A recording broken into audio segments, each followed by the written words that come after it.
Well, hey there, Mama, and welcome back to the Moms Overcoming Overwhelm podcast, episode 99. I'm Emily McDermott, and I am here beside you on this journey as we work together to declutter your home, head, and heart. Can you believe we're 99 episodes in? I cannot, and I'm going to have a very special episode on Thursday, so definitely check that out.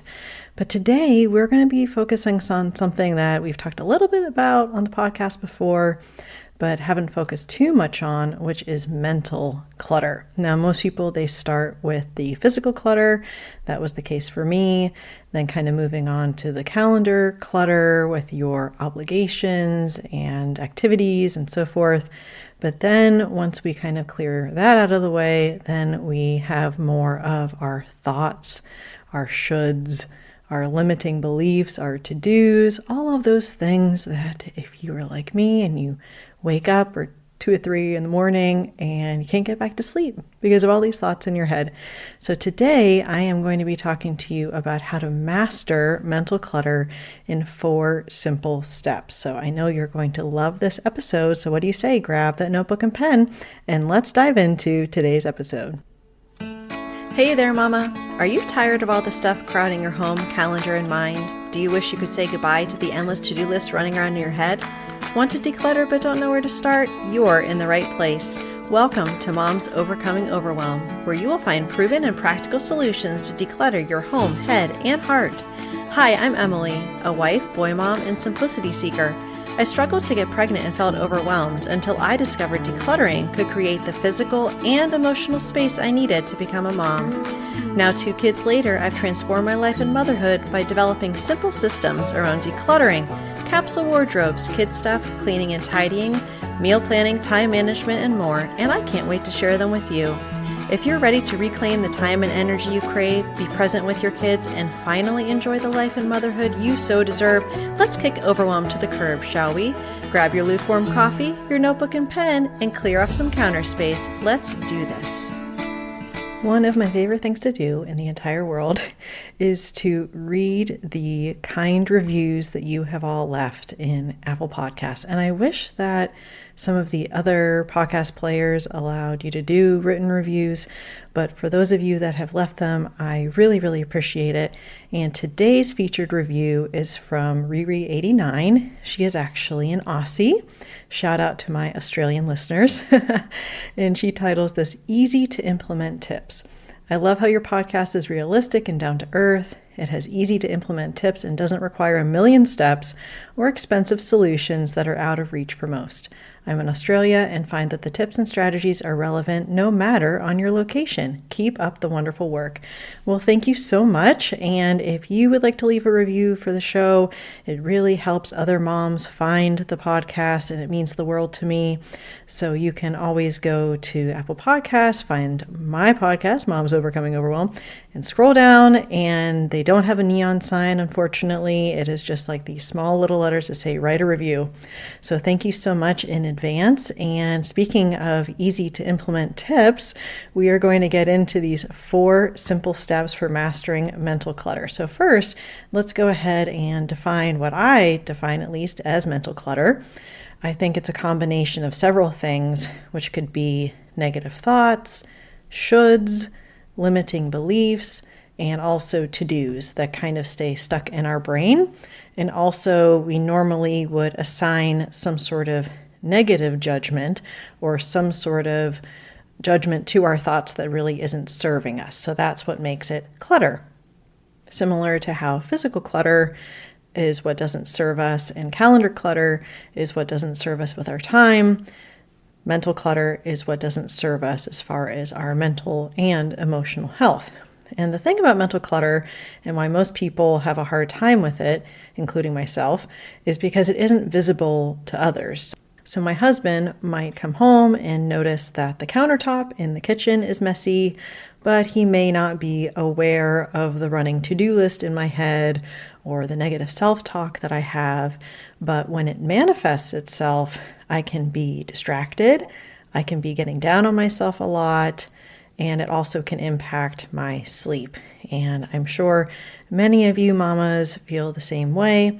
So I would love to get into these 4 steps today. And the first step has to do with our to-dos. So we're going to kind of separate out the to-dos, which we can definitely ruminate on a lot, and then separate that from the negative thoughts and the limiting beliefs and the shoulds. So the first step is to stop the thought stream by finding a way to capture and organize your to-dos and actions that you need to take.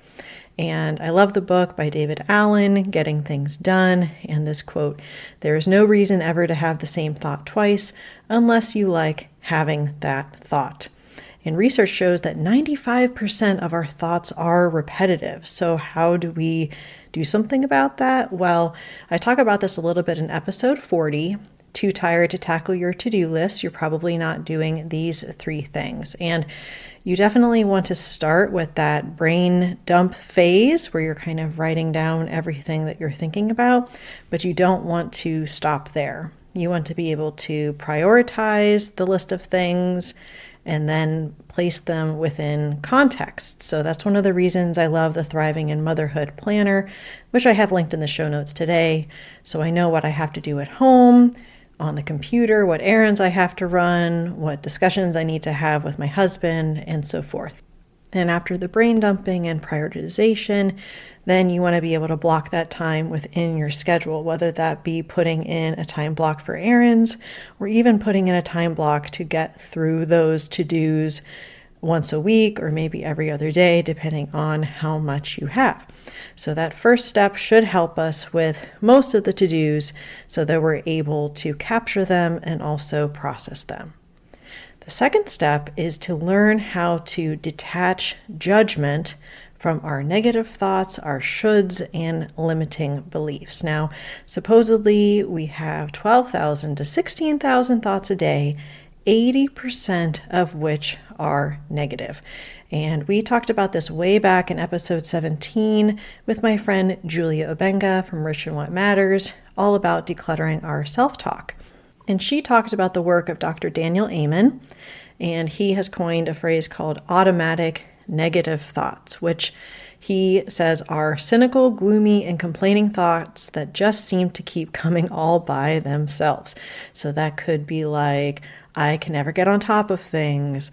I'm a bad mom. Why did I forget that? I'm always forgetting such and such, or I never can do this. We kind of have these very polarizing views of ourselves. I always do this, I never do this, and so forth.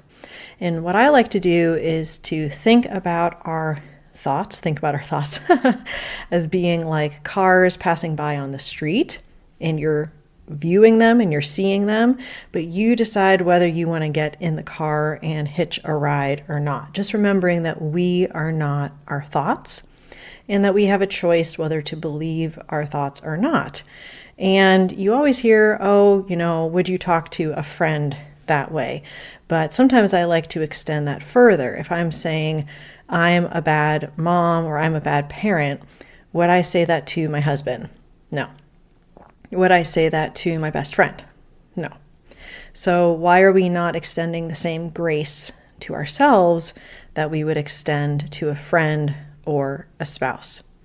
And Elizabeth Gilbert, who you may know from Eat, Pray, Love, that book's pretty famous in the movie, but she also wrote a book called Big Magic, which is all about creativity. And she talks about this coexistence of fear and creativity. And I like to use this metaphor when it comes to truth and negative thoughts. So I'm going to kind of replace the words she's using here, but you'll kind of see what I mean. So when talking to these negative thoughts, we can say, "Dear negative thoughts, the truth and I are about to go on a road trip together. I understand you'll be joining us because you always do. There's plenty of room in the vehicle for all of us, so make yourself at home, but understand this. The truth and I are the only ones who'll be making any decisions along the way. You're allowed to have a seat, and you're allowed to have a voice, but you're not allowed to have a vote." I love that because it's not very practical for us to say, I'm just going to push away every negative thought I ever have, because we can't really control our thoughts, but we can control what role they play in our lives. And so we just want to make sure that the negative thoughts are not permitted to drive the car, so to speak. Okay, number 3 is to question your limiting and negative thoughts rather than taking them at face value. So once we've detached from these thoughts, we can then hold them up to the light and see what they truly are. And I love using these 4 questions from Byron Katie. They're called The Work, and you can find more information about this in the show notes, but I love this quote from her. It's not our thoughts, but the attachment to our thoughts that causes suffering. Attaching to a thought means believing that it's true without inquiring. So she uses these 4 questions, what she calls the work, and I'm just going to use I'm a bad mom because I yelled at my kids as a thought for the example. So the first question is it true? Is it true that I'm a bad mom because I yelled at my kids? No, I would say not. Number 2, can you absolutely know that it's true? No, because it is a subjective thought, whether or not I'm a bad mom. Number 3, how do you react or what happens when you believe that thought? I feel horrible about myself. I just feel like I'm not the mom that my kids deserve. And number 4, who would you be without the thought? I would have the freedom to know that I'm human, that I make mistakes, and that I could move on. So that's just an example of the work that you can use this self-inquiry. And then the 4th step is that once you've recognized these thoughts for what they are, you can replace the negative thoughts or limiting beliefs with truth statements. And we talked about this a little bit in episode 96 with Barb Raveling. And we talked specifically about truth journaling and being able to actually write down what the truth is. So if I had a thought, I am a bad mom because I yelled at my kids, what could I replace that with? I could say, I'm a mom who's doing the best she can. I'm easily triggered by my kids right now because I'm highly sensitive, because of a lack of sleep, and I'll do better tomorrow. Or it's all my fault. We can think instead, there's things I could have done differently, and I accept there's a lot outside of my control. And then one for the closet, because we're always feeling bad about our weight and what we can't wear, right? What if we go into our closet and we think, I'll never fit into these pants again? We can replace that with, I am worthy of having clothing in my closet that fits me now and makes me feel good about myself.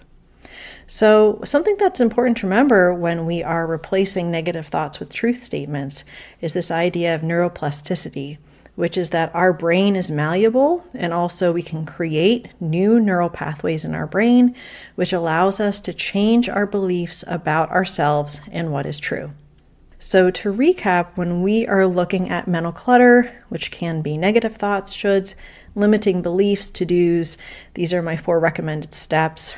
Number 1, find a way to capture and organize your to-dos so you can take action on them.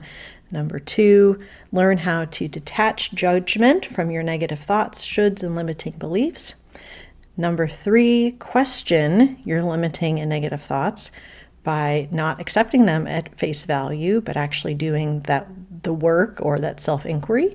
And number 4, once you've recognized the thoughts for what they are, replace them with truth statements. On Thursday, like I mentioned, we're going to have a very special 100th episode where I'm going to be taking you through the top 10 episodes ever on the podcast. So I know we're going to have a lot of fun, and I will see you on Thursday. Bye for now.